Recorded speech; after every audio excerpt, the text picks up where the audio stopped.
We be live. Welcome, everybody, to the last episode of Secular Jihadists for Muslim Enlightenment for this month. So we're at the end of June 2021. It's been quite an eventful month.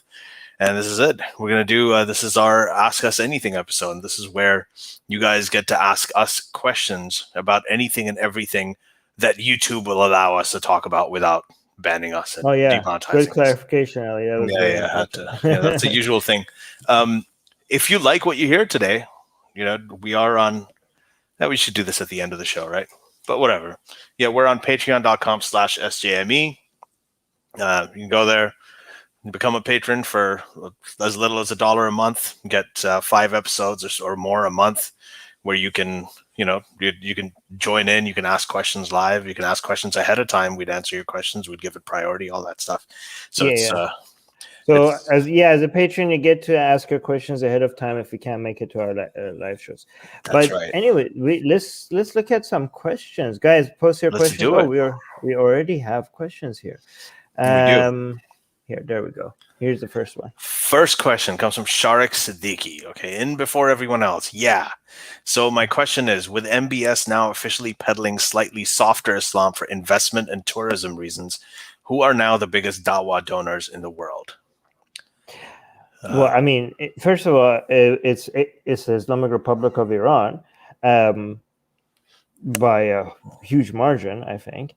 However, I don't think this MBS is not gonna. It's not like they're not gonna do dawah. It's just they're gonna try to. In fact, maybe they're gonna even be more aggressive in promoting Islam, but their version of anti-Wahhabi, like they're like now competing with Wahhabism as a way to save their country. Again, I'm not endorsing any of this. However, I think like maybe they're going to even try harder when it comes to spreading Islam because they have their neck is on the line. You know what I mean? Like this is like an existential crisis for them. So I don't think they're going to back down. What do you think, Ellie? Yeah, I agree with you. I don't think they're going. I don't think they're going to back down. They're going to keep on doing what they're. Well, as far as the international stuff goes, but I don't know. I think MBS is trying to. He's not going the Kamal Atatürk route. Like he's not that iron-fisted, but I think that he is trying to dull this effect because the royal family. Look, the thing is, the royal family in Saudi Arabia is actually quite liberal. They're not like the religious police over there. They have the religious police there to keep their people under control because they don't want any dissidents or anything. They use religion to keep them down and keep them silent and keep them and have them conform to everything. But they themselves are completely, they travel overseas, they have girlfriends, they drink alcohol, they do everything. So I think what he wants to do is he just wants to bring that part out more and damp down the religious thing because it's harming them more now than it used to. So let's see. I'm curious about it, but yeah, I think Iran is the biggest Dawah. I think the type of the promotion is going to change. The strategy behind it is going to change, but it's not going to change by itself. Yeah, you're probably going to see more of the reform, the thing that the reformists wanted to do, the Asrar Namanis and the Zudi Jassers of the world. So you're probably going to see more of that coming from Saudi Arabia. Yeah. Anyways, we'll be here to stop them. Inshallah. Inshallah. Yeah. All right, more. So other GCC governments don't seem that keen either. Wealthy private individuals still from the GCC, or is it a broader base now? I'm asking as the Dawah peddling still appears really well funded. Okay, so let's just be clear. When you say that, like, I don't even know what you're categorizing as Dawah peddling, okay? Because if you want to focus on like who's promoting Islam or their version of Islam, right? I'm not looking at, I don't know, Salafis in the streets of London. Okay, Ali, you keep hitting your microphone. Sorry. I'm looking at like the all the money that goes into spreading. Like, think about all the. Oh my God, who's calling me? Sorry about this. I'm just gonna. I'm thinking about all the money that is going into building in, Hosea Elmia in Iraq and Syria, all the big institutions, Islamic studies as a way to do demographic engineering within Syria and Iraq. Yeah. Oh. Yeah. Okay. No. So, What do you think? Like, do you understand what I'm saying? Like, do you know, like, a lot of taxpayer money from Iran is going towards building giant institutions, right? And this is mega. Like, if you look at the buildings that are being built, they're like the mega, you know, like they look luxurious, they look big, they look like education centers with like, and it's being built with this, with a strategic purpose of making all of that area into Shia proxies of the Islamic Republic of Iran. And that effort and that money and all the resources and all the manpower and all the military support that is going into that, nothing competes. Like right now, like we're like, oh yeah, they're building like the madrasas that they used to build in Pakistan, and I don't know, like funding of certain mosques in Germany or in UK is nothing compared to the effort that the Islamic. I think maybe I'm wrong, but it seems like it's relatively small compared to the effort that the Islamic Republic of Iran is putting into it. Anyways, yeah. All right, next question. Kenji, the potato enthusiast. Okay, this one's for me. Ali, how do Muslim doctors reconcile their medical insight with false medical info in Islam, like dipping flies into drinks, eating ajwa dates protects you from poison, etc.? Yeah, you're right. Like they just compartmentalize. As far as I know, they believe all this stuff, but they compartmentalize. And it's not just the Muslim doctors. I mean, I did, when I did my residency, I was with this guy who was an MD, PhD. Okay, and his PhD was in molecular biology, but he didn't believe in evolution because he's a Pentecostal Christian. So he would go and he'd do the whole speaking in tongues and all this stuff on Sundays, and he'd come and just practice normally like everybody else did. So he just, they have their own rationalization. It's just irrational. They compartmentalize, and they make connections where they can, where they're not supposed to, and it can cause problems usually. But yeah, there's a lot of doctors who do this. So. Yeah, but I reject the idea that like when you let's look at this question. I'm going to criticize the question.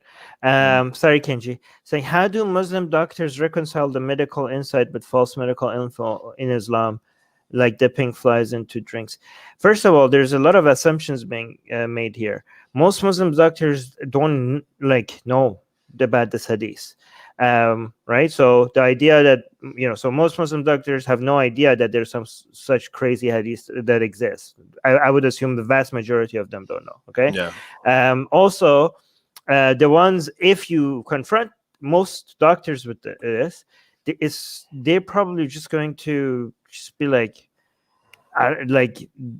there's not. This hadith are going to be like, oh, I don't know, like they're going to claim ignorance. They're definitely not going to accept the hadith. Like most Muslim doctors, just because they're Muslim, it's not going to be like, oh yeah, I'm Muslim, so I have to accept this hadith. They don't, like, it's not the Quran. And even if it was the Quran, they would just be like, I don't know, I just know that this is not real. Like they're going to ignore you. They're going to try to, I don't know. I don't like a good example.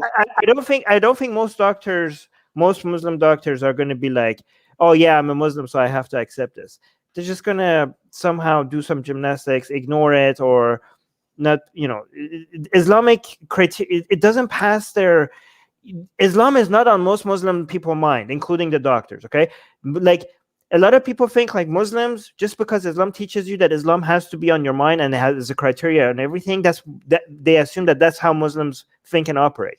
Most Muslims don't think about Islam that much. It's not really part of their daily thinking. Okay, and I know for a lot of Muslims that lived very Islamic lives, that might come off as like maybe dismissing the way that they used to live.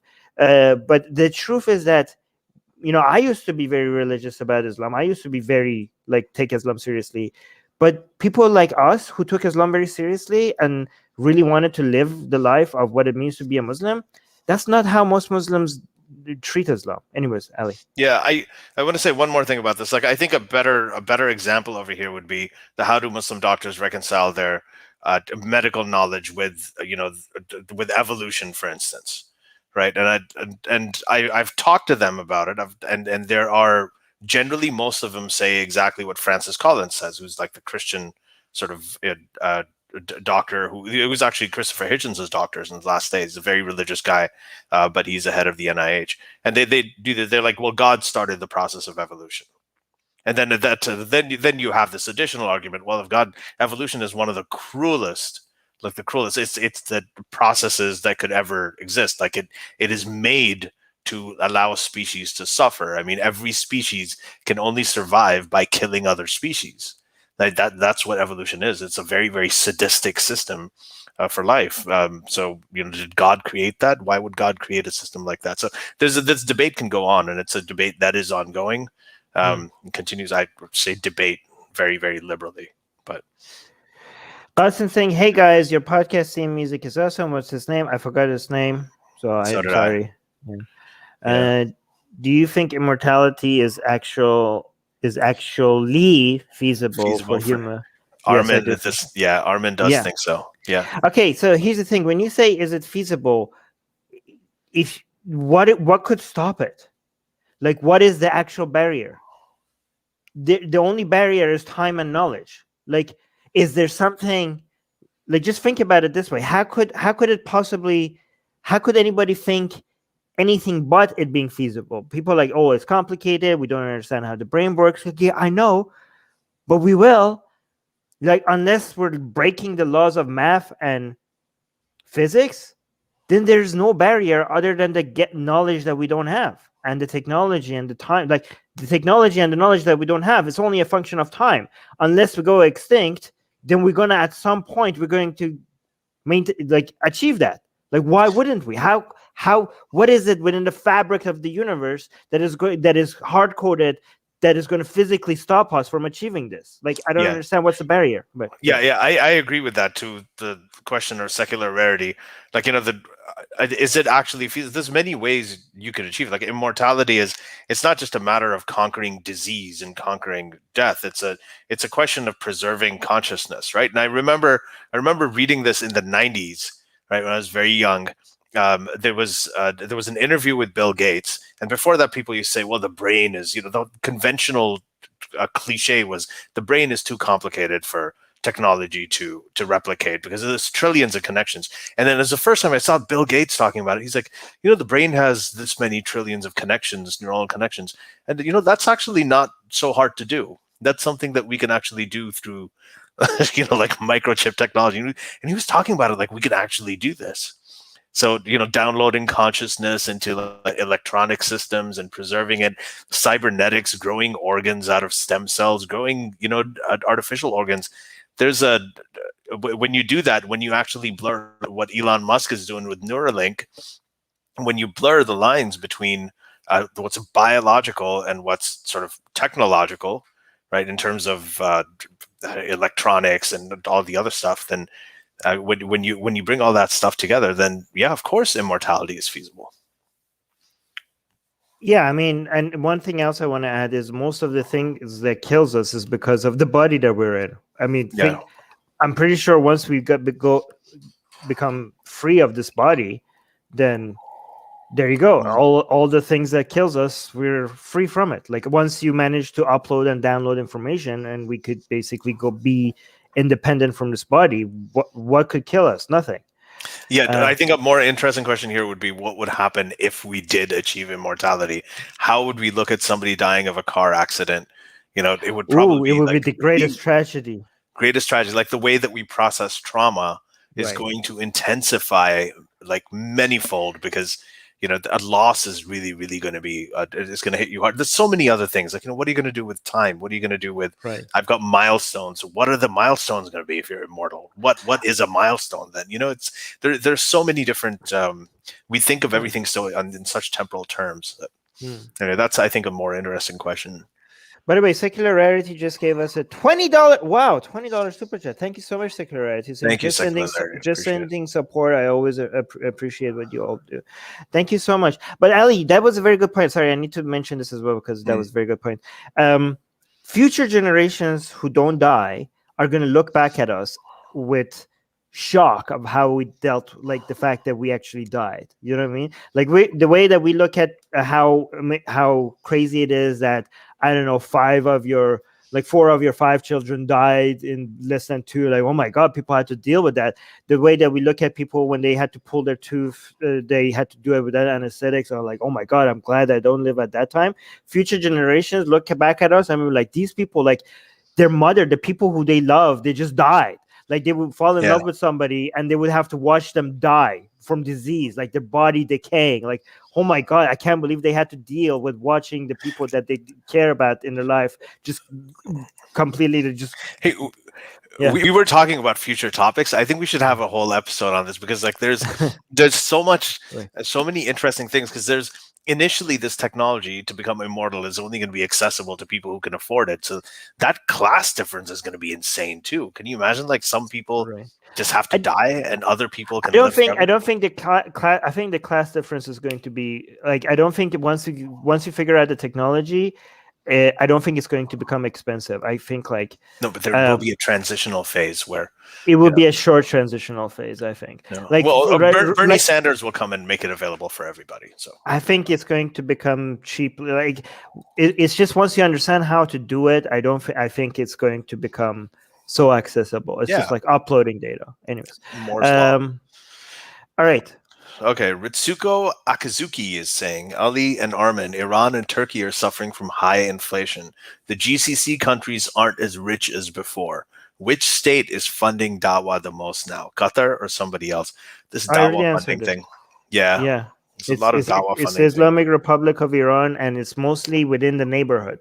Like you guys, I think when you guys talking about Dawah, you're thinking about Islam coming to North America and Europe or Australia, right? Yeah. That the spreading of Islam, certain sect of Islam, Vilayat Faqih version of Shia Islam, is the main funder of that right now. Is the Islamic Republic of Iran, and it's mostly happening in its own backyard, like within especially within either Sunni regions or Shia places where the Shia is not supportive of Vilayat Faqih. So it's basically, it's not spreading Islam among non-Muslims, it's spreading their version of Islam among other types of Muslims. That's the most.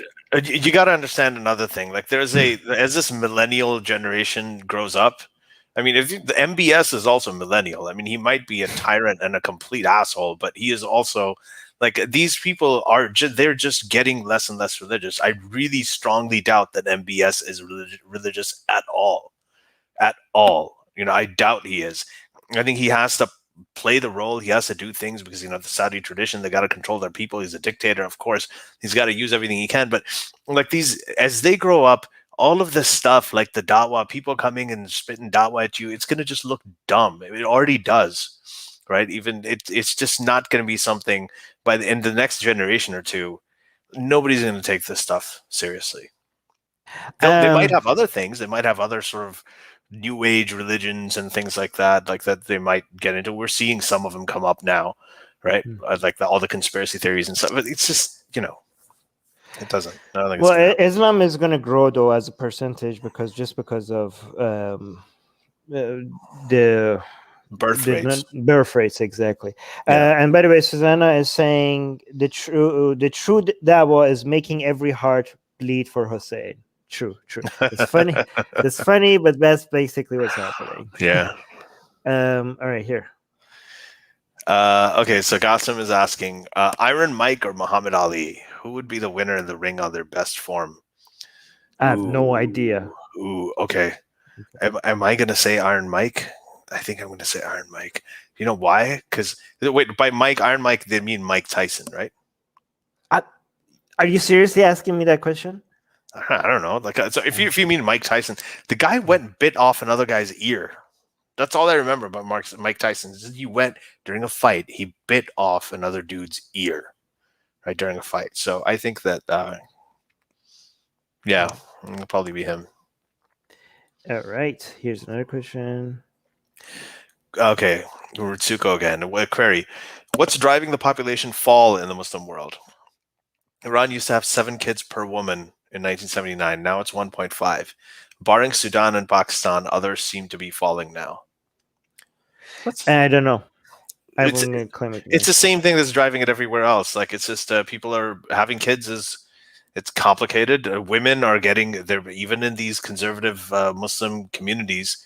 Women are still more liberated than they were, the same women in the same country before. In Iran, women do go to universities. They drive cabs. They drive motorcycles. I mean, that's something that I haven't really seen in Pakistan or anything. They unfortunately they do have to wear their jobs, but people just have reproductive choice. And even in all of these countries, family planning, birth control, all of this stuff is real. The financial burden of having kids is real. So yeah, it's just not like it was before. Same reasons that are affecting the rest of the world, just not falling as fast. Okay, Ali, be careful with your mic. You keep hitting it, but it's fine. Okay, DRM is saying, is it possible that the idea of Iranian government spreading the Iranian revolution beyond its border was inspired from the French and Russian revolutions? Actually, no. I think the part that it was inspired by the French and Russian revolution was the Republic part of the Islamic Republic, which they hate. So Khomeini hated the Republic part of the Islamic Republic, but had to appeal to the people who started the revolution for democratic reasons, but then try to basically suppress the Republic part of the Islamic Republic after the revolution, and being successful at it. And Khamenei, following Khomeini's suppression, like after Khamenei basically continued to successfully make the Republic part of Islamic Republic less and less, influential, like to the point that it's now non-existent. I think that was like, if you look at the people who were responsible for the Islamic Republic, the revolution, they were like communists, people who wanted democracy, and the mullahs, right? And eventually, once the revolution was successful, the mullahs managed to completely eradicate all the other groups that were responsible for the revolution. But at the initial phase of it, the formation of the constitution and the formation of what this government had to be basically a dance between Islamic ideals and republic or democratic ideals. And now you can see, like, it was like there was massacres in the first decade of the Islamic Republic that was completely targeted towards the removing all the communists, like thousands of executions, right? But anyways, that whole movement of asking for democracy, asking even the communist understanding of like wanting a republic, a government that is like has a Congress, has like a representative politicians, people that are elected and all. That was the communist branch of the movement pushing for all of that. And all those ideas were influenced by the French and Russian revolutions. I don't think like you need French and Russian revolutions for you to be inspired to spread your ideas outside your borders. Like you could see Islam way before the French and Russian revolution. Islam was an idea that was spreading all over the planet. It didn't need this, and these were hundreds of years before any French or Russian revolution. So I don't think that was a major influence in that. But yeah, should I go to the next question, or do you want to add something? You're muted. Yeah, go for it. Go for the next question. What are your thought about adrenochrome? Is it morally justifiable? I don't know what that is. I don't know. Adrenochrome? Yeah, I don't know what that is either. All right, let's go this one. So, okay, so Sridhar is saying, people talk about so many things about countering Islamic terrorism, but when the source of ideology is coming from the Holy Book, which works like operating system for a Muslim, how things will change. So how will things change? Because they're talking about countering Islamic terrorism, but when this ideology is coming from a holy book, which is like an operating system for Muslim, well, it doesn't work like an operating system. Exactly. So that's the first thing. Yeah, so guys, again, Muslims are not like robots with the software called Islam just completely taking control over them without them being influenced by any form of other ideas. Most Muslims, the vast majority of Muslims, don't even think about Islam that much in their day-to-day life, and they are Muslims just like the rest of us, are influenced by many sources of ideas, right? Islam is not the only thing that influences a Muslim's decisions and ideas and values and goals in life, right? And just like me, just like you guys, just like everybody else, we are influenced by the movies we watch, the podcasts we listen to, the books that we read, the people that we hang out with, our parents, our teachers, the school environment.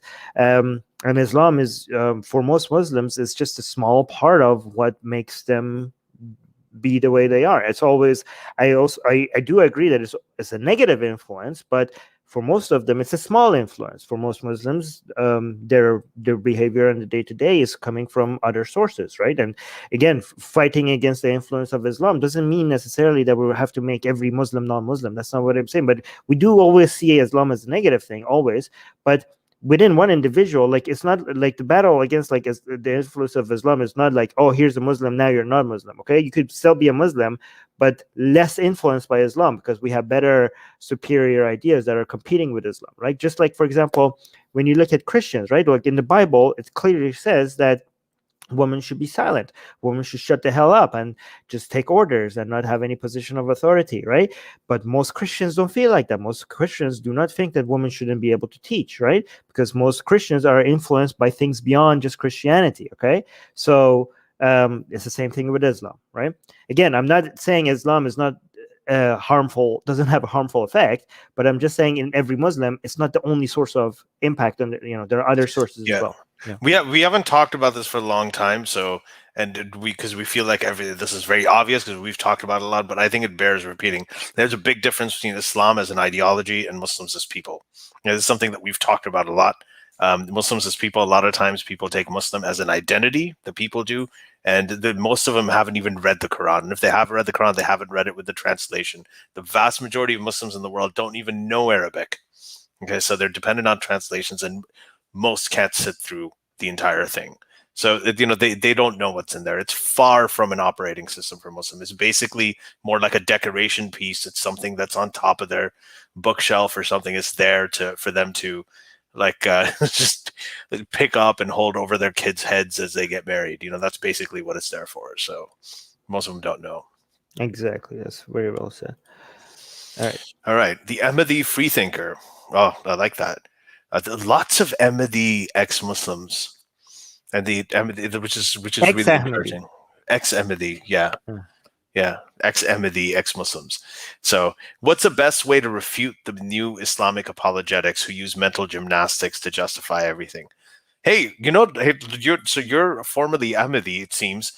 You guys started this. Like, you guys actually started. The Sunnis got a lot of things from you. All the stuff about taking the jihad out of the Quran and taking the violence out of it and sort of reframing Islam and reinterpreting the scripture and coming up with new things that different words mean. I mean, this is something that the Ahmadis had a head start on, like decades and decades before people started doing this apologetic stuff, largely in Western societies, right? So the mental gymnastics was actually something that I think even a lot of Sunnis got from the Ahmadiyya community and some of these other sort of fringe reform movements. And the Ahmadiyya community did have a lot of influence because they came in, they had the largest Muslim channels, the Muslim sort of proselytization movements in the West. It's you guys have done it. How do you refute it? How do you refute it the way that we're doing right now? You talk about it, and you write about it, and you discuss it openly. Right. So I think the methodology really depends on your goal, right? And the context and the settings, right? Are you talking to somebody one-to-one with the goal of changing their mind? Or are you trying to win a debate in front of an audience and just destroy your opponent? Or are you trying to talk to somebody with the intention of not changing that person's opinion, but with the intention of changing the opinion of the people who are watching it? So I think there different things work for different different goals and different contexts, right? If you're talking to somebody individually and trying to change their opinion, I think the one that has always worked the best is a friendly Socratic method, and with with a respectful, like finding common ground and also agreeing with certain things that they say and highlighting that, and then things that you disagree with, if you're this takes a lot of time and investment and patience, but it is the most effective way of, if you're trying to change the mind of one individual, to just keep asking them quite friendly questions and genuinely be interested in their answers and take their answers seriously. And then if anything is not clear to you, and if they got to a conclusion and you don't understand that, basically, first of all, repeating what they said. This is actually, this Ali, this is a very powerful technique. Okay, I'm going to give you a very powerful technique. Okay, instead of asking a question in a way that might suggest that you're telling them that what they just said is wrong, you could repeat back what they said to them, and to see if your repetition of what they said makes it seem like, ask them if this is what you said. And this has, first of all, it clarifies what they say, and it also makes them feel like you were listening. Okay, so you're valuing their opinion. It's the Daniel Dennett method. This is the Daniel Dennett method of how to respond. He's like, the first thing you do is you restate what they said and ask them if you are representing their views clearly. That really helps. That really helps, because it clarifies things not just for you but for them as well. It clarify things in their mind as well, but also makes them feel valued, makes them feel that you're actually taking their position very seriously. And then ask how they got to that position. Ask something about that conclusion without it seem like it's an attack, like you're genuinely interested. And basically what you're doing, instead of you criticizing them, you're making them evaluate their own positions in such a critical way that maybe they never got the chance to, and feel important and feel like they're being listened to at the same time. If you're doing an individual one-on-one base, this is the most effective way, in my opinion. All right. Completely agree. Next question. This is the same thing. This is the same. He's asking the same question twice. Oh, on Islamic terrorism. Okay, so. Oh no, that's not us. Sorry. Let me go. Guys, it really helps. Oh, it jumped. It really helps if you guys tag. What is this? Yeah, this is a comment from Ritsuko. So he's saying this. Yeah. So, well, we can read that. Well, okay. Bring it let's back. go back to it. Yeah, because he's saying that the Sridhar guy is generalizing. So the other commenter who asked about Islamic terrorism and the Quran being the operating system for Muslims. So he's saying that the Sridhar guy is generalizing. He needs to stop doing that. If in doubt, he needs to visit Azerbaijan, where more than half the people don't care about religion. And it's not just Azerbaijan. There are a lot of places, and Central Asia is definitely one of them. Like, people just don't care about religion. There are many sort of secular Islamic states. In fact, the only country in the world who historically had atheism as a state religion, like forced atheism as a state religion, was Albania, right? Which was like 95% Muslim. So, all right. By the way, guys, because the comments in the live chat made it jump, so please ask if I missed anything. Please ask it one more time. Anyways, here's another question. Yeah, so it says most people who win the lottery go broke and end up much worse than before. Do you know why? Do you personally know anybody who ended up that way? So can I take this, Armin? I just want to say one thing about it. So this is interesting. I don't know if most people who win the lottery go broke. Like, because it's weird. Like, if you win the lottery, I mean, the first thing you do is get a financial advisor and see how you invest the money, whatever. But apparently they take a lot of tax money away from it. But this is the more interesting thing about people who win the lottery. It seems everybody has a sort of basal level of happiness that they're at, right? They all think they're sort of there's a baseline level of happiness, and they found that people who do win the lottery, even if they win millions and millions of dollars, after about a year, the initial excitement wears off, they go down to the same thing. So it's a really interesting kind of observation about the lottery and how much it really does make a difference in people's lives once you actually have it.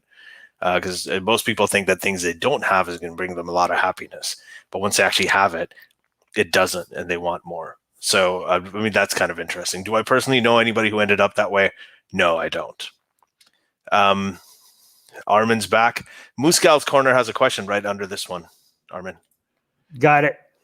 Best thing about humanity is... Ooh, what a great question. What is the best thing about humanity, Armin? Wow, what a question. I know. Wow, I actually have to think about that. I think the best thing about humanity is its potential of Yeah. being able to provide and happiness for more and more people, and to finally, get us to a place where the world is filled with more happiness and much less misery.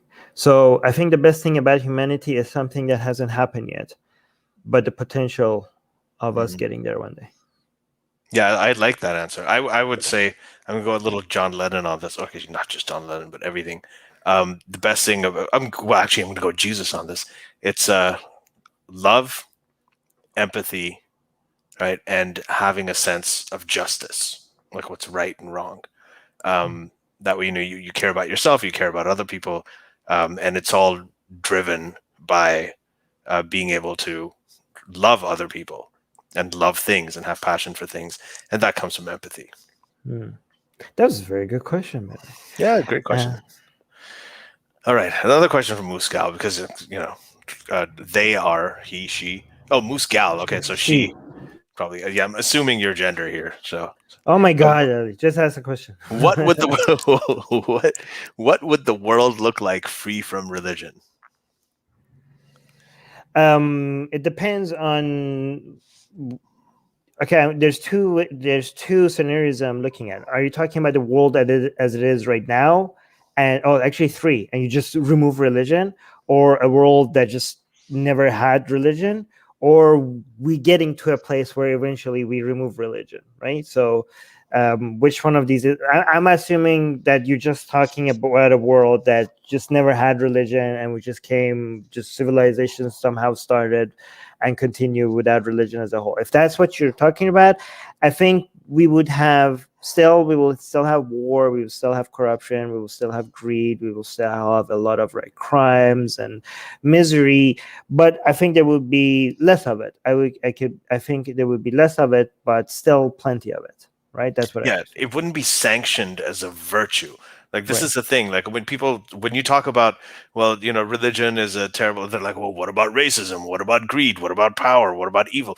And then when you do that, then you just like, okay, they're themselves lumping all of these terrible things with religion.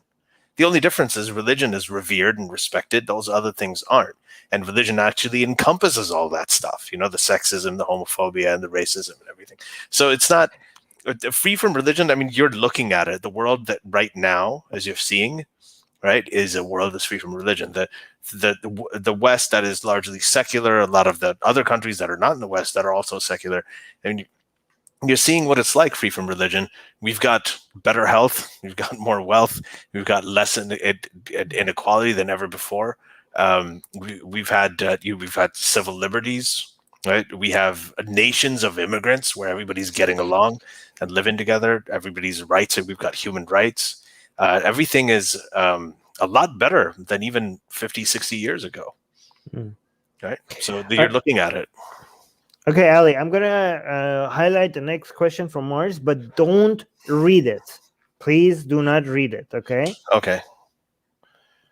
All right, so we're going to answer this question without reading it because YouTube is very sensitive about this topic. I'm going to read it, okay? So now that something is ending, okay, will you both just figure out what the something is? It's just on the screen. Will you both be traveling and speaking at live events anytime soon? Okay, Ali. Yeah, I've already got one sort of semi-booked. I still have to get back to them actually, and I haven't yet.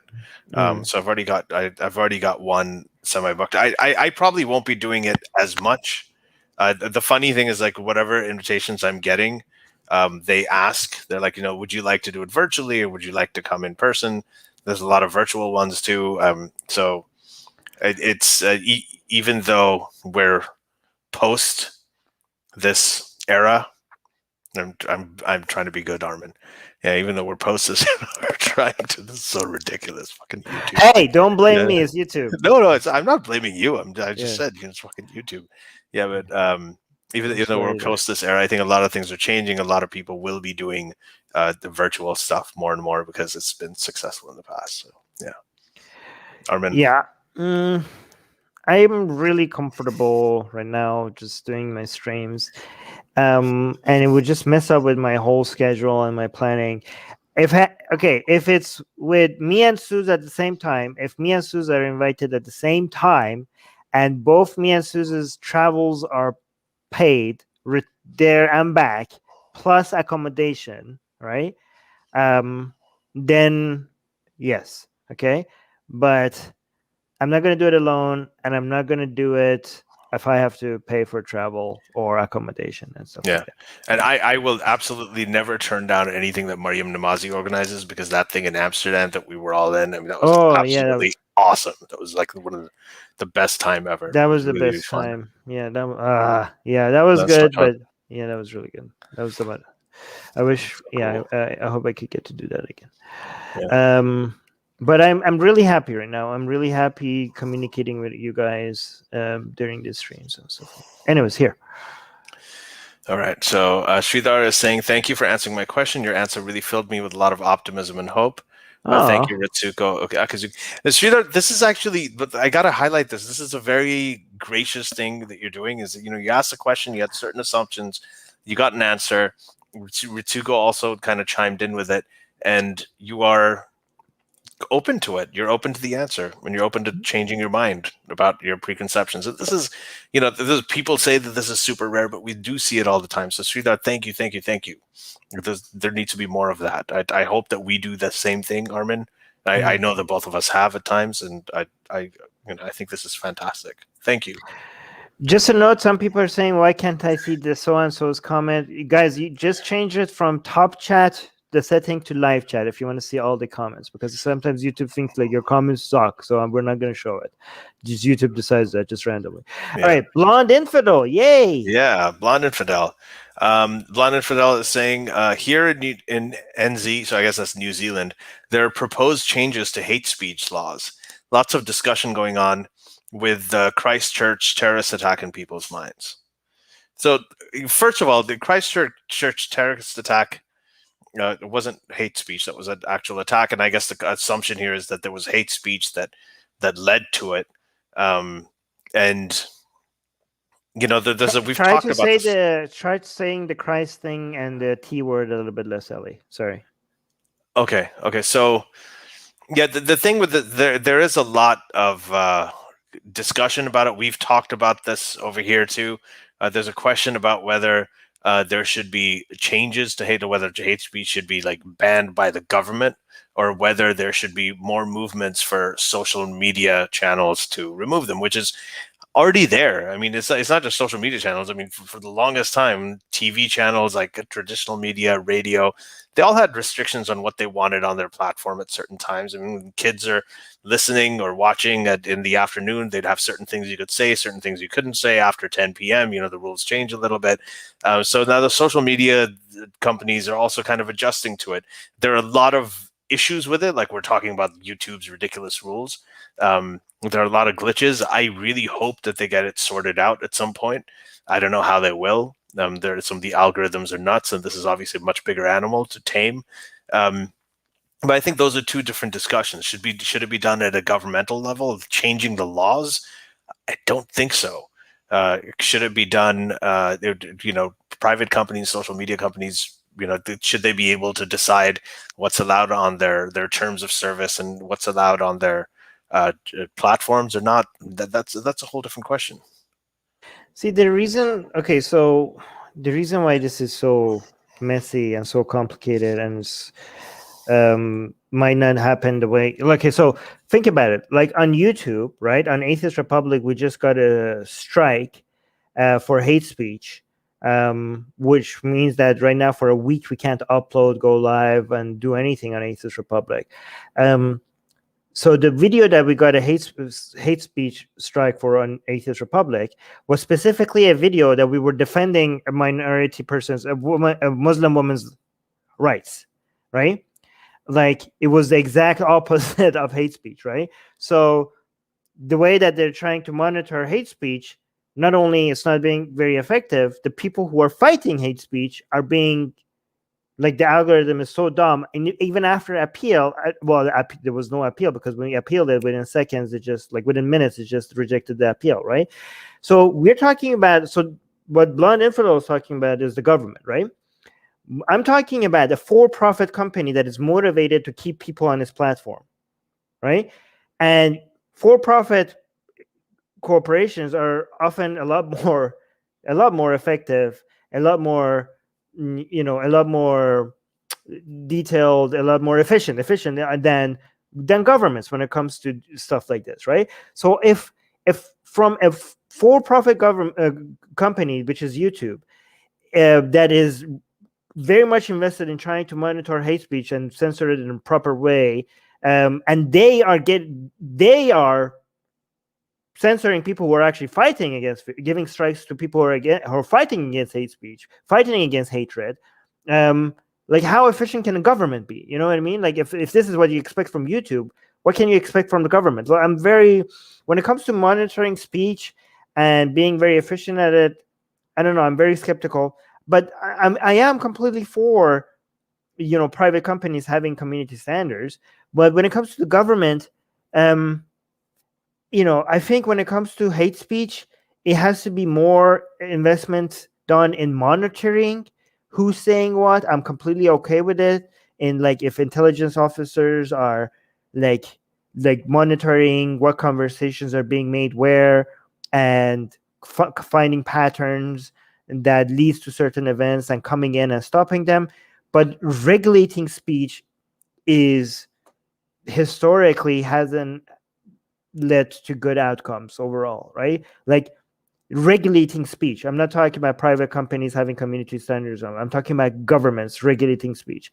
That the data that we have has given certain level of authority to governments that eventually was misused and ended up costing the people in ways that they didn't anticipate, right?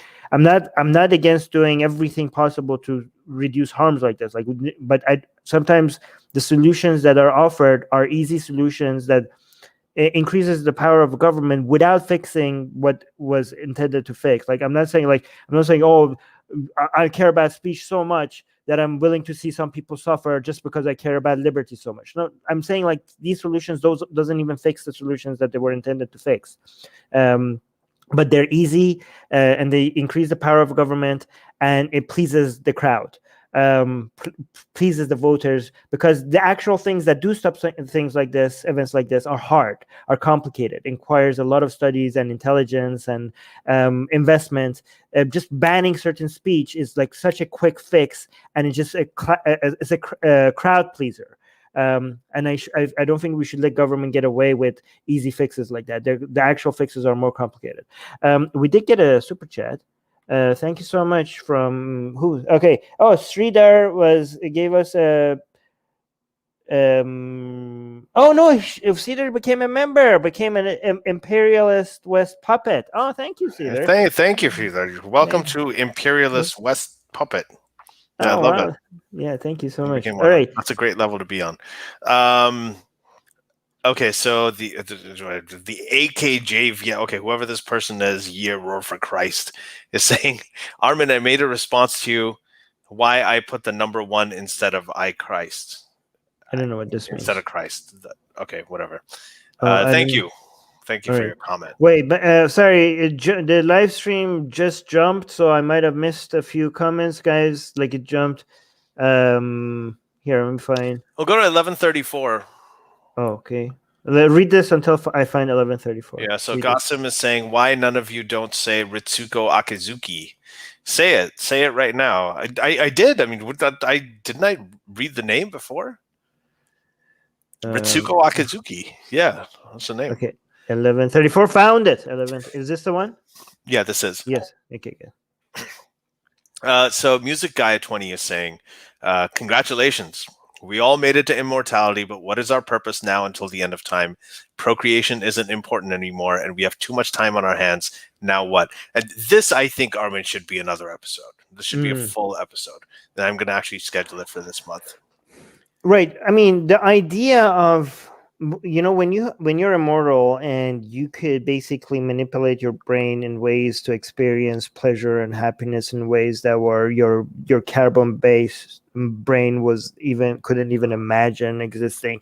The idea of not having anything to live for or purpose or meaning would become so pathetically irrelevant at that point. Do you know what I mean? Like the idea of like even like what is our meaning? Like what's our purpose? That those are not going to be questions that we're going to be asking anymore. Like your brain is operating at such high capacity that even looking for a purpose is just going to be looked at these inferior carbon-based humans that we were. These questions would be looked at like we're going to be looking at any entity that asks those questions the way we right now look at cockroaches, right?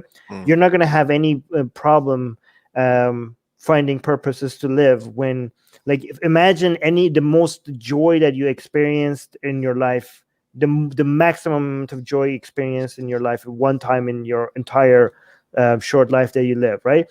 Imagine creating brains that could experience that time 1,000 all the time, every second, and it's only increasing. Like, purpose, you would be trying to find ways to, like, the idea of dying, the idea of not existing would become the most terrifying possible thing, because life is going to be so good that not experiencing it would become the most terrifying thing ever. Right, but that I mean, there's problems with that too. Like, you're right. Like, you first of all, you talk about joy, like how much we'd be experiencing joy. It'll probably be in a different way that I can't really imagine right now. But when you do, it's all going to be relative. It's going to be very relative. Like when you experience joy and you have a finite lifespan, that means something very different than when you do it and you're immortal. Only for your brain, Ellie. It could be not relative. Different. Yeah, I mean, it could be a whole bunch of different things that people experience that I can't imagine. But this thing about this is the part that actually gets me, is that the risk of dying.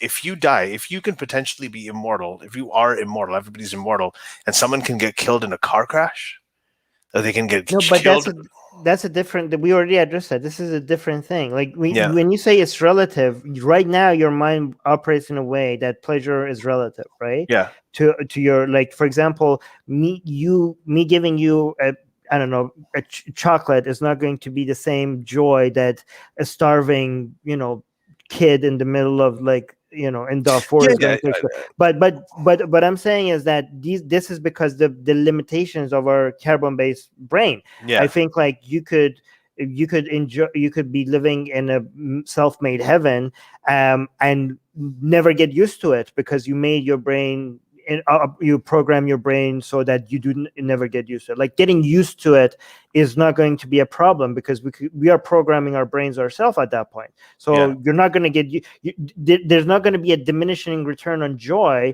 because you're going to program your brain so that there is no diminishing. Yeah, I guess that's a question. Like, if consciousness is like replicable, and if it can actually be done, then the question of even dying in an accident is not such a big deal. But if we are faced with that thing where death is a really, really big thing now, because everybody's immortal, then your people won't take risk as much. When you don't take risks, you don't innovate, you don't have new ideas. There's a lot of things that change. I mean, again, you don't need to take risk, because you're safe.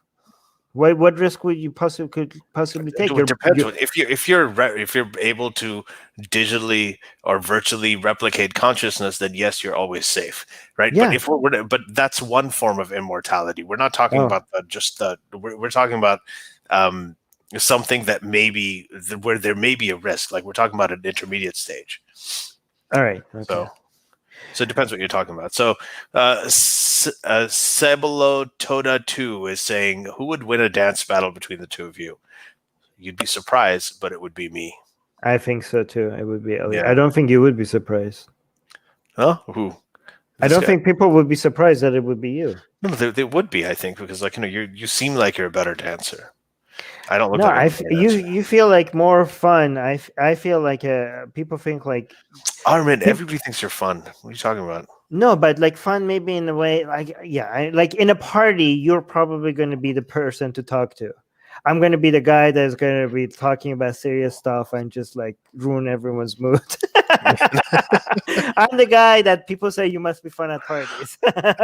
Yeah.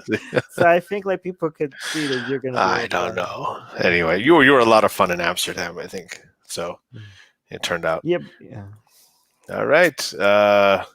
Sebula Toda 2. What is the worst thing about humanity?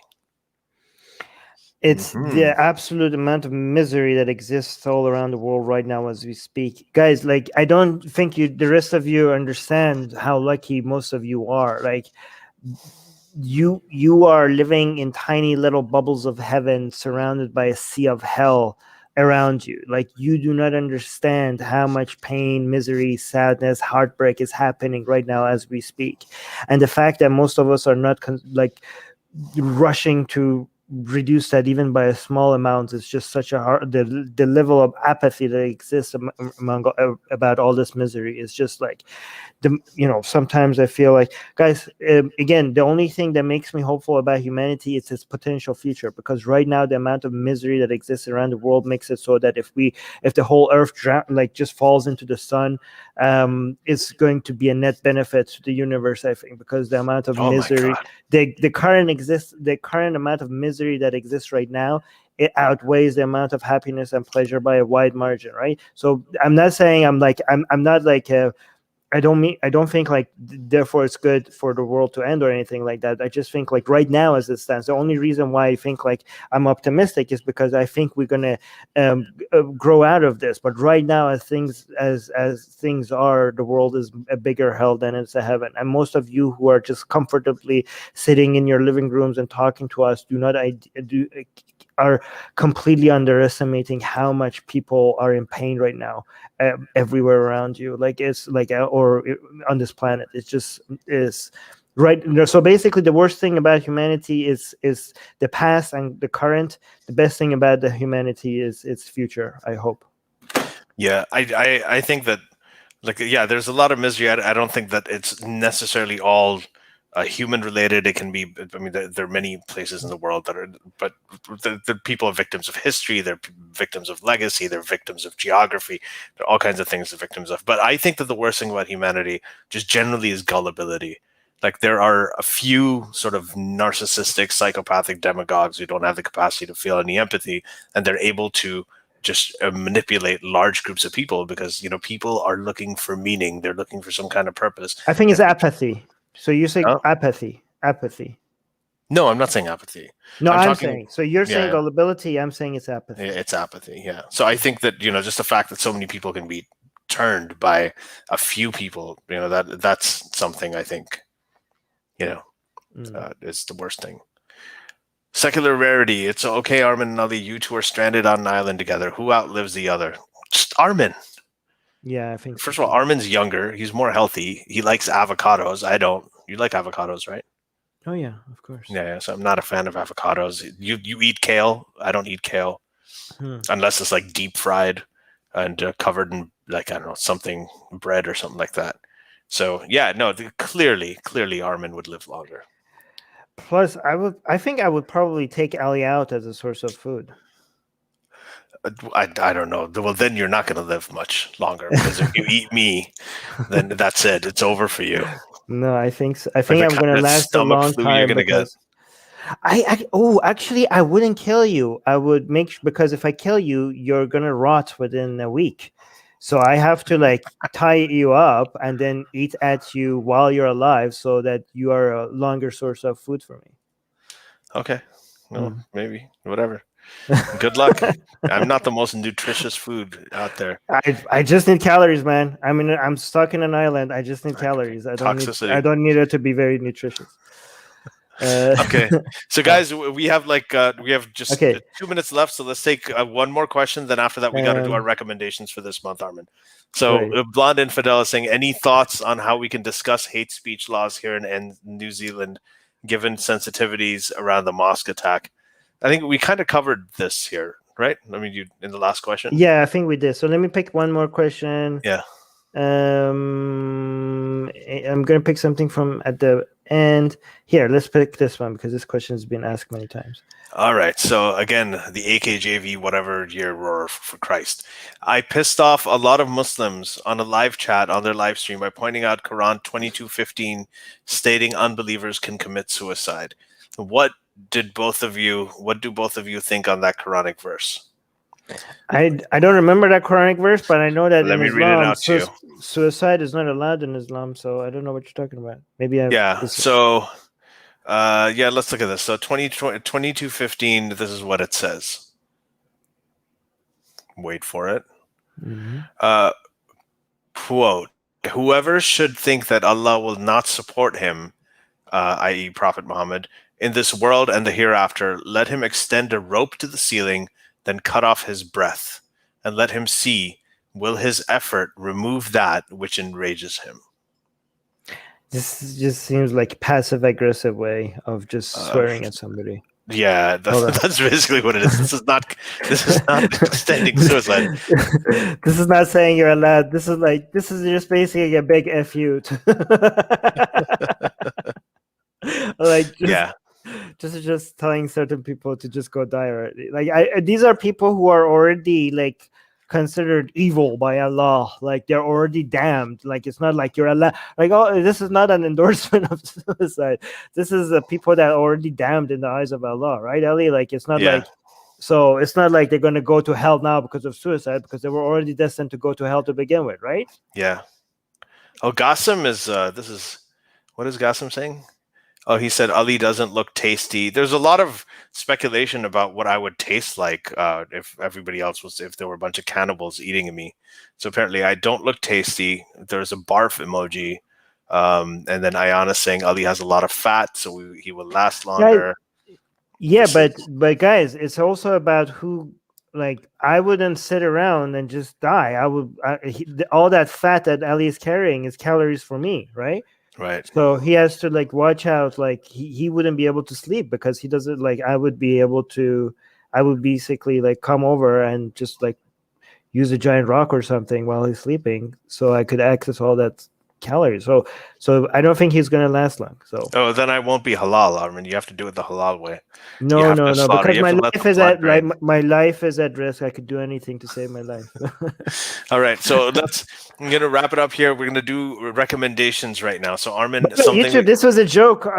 Oh my, is this gonna be like YouTube? This is all a joke. We're just joking, okay? Like I hope like YouTube doesn't think like we're I'm just not offering myself to be eaten. Whatever. okay, all right. Well, depending on what you mean. But okay, so Armin, what is your recommendation for this month? I do have one. Oh, okay. I'm listening to this audiobook. I listen to many books and read many things at the same time. I needed a book to be able to listen to at not at double speed when I'm eating, because if I'm paying too much attention to the book that I'm listening to, then I can't enjoy my food. So I found a book that is very easy to listen to while I'm eating, and I'm trying to finish it as slowly as I possibly can. So other times I'm listening to things on double speed when I'm working out, when I'm like doing other things. But I'm listening to Stephen Fry's book, Stephen Fry on Audible, called Mythos, and he's basically going through the stories of the Titans and the Olympians and Greek mythology.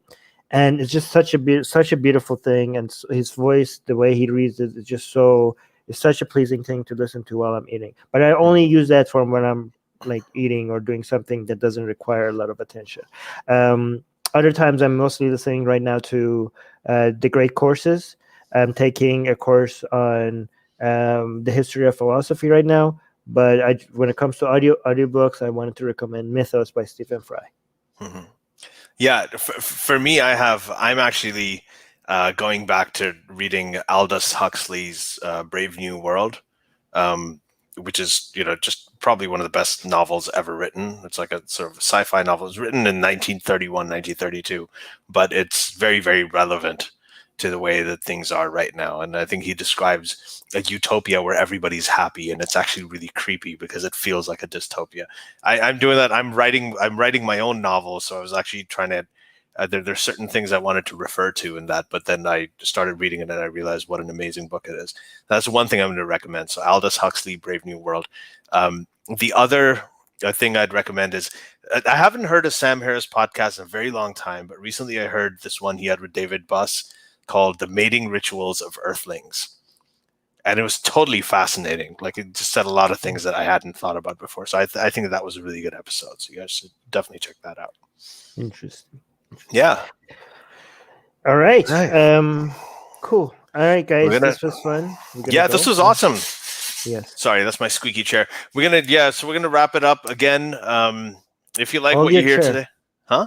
Oil your chair. I'll oil my chair. Whatever. Yeah. I don't know if I'm ever gonna get around to that, but anyway. So So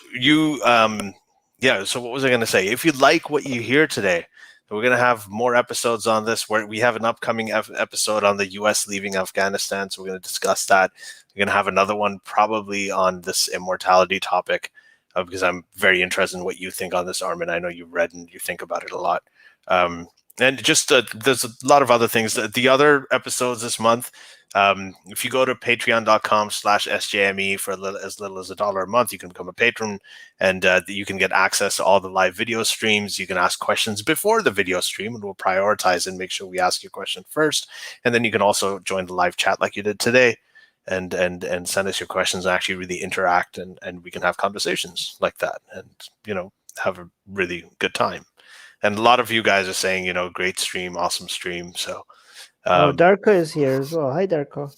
Thank you guys for people who are saying, people when they say good stream and the great show, Susan's saying great show. I always highlight those because those are my favorite. Thank you guys. Yeah, Music Guy 20 is saying good night. Don't eat Ali, please. I know that that's on my side, but I'm a little bit offended. I'm like, what? I'm not eatable? Seriously? Like I'm not worthy to be eaten? Like chickens are superior to me in terms of whatever. Anyway, guys, thank you very much. Thank you, guys. Bye. I'll see you guys soon.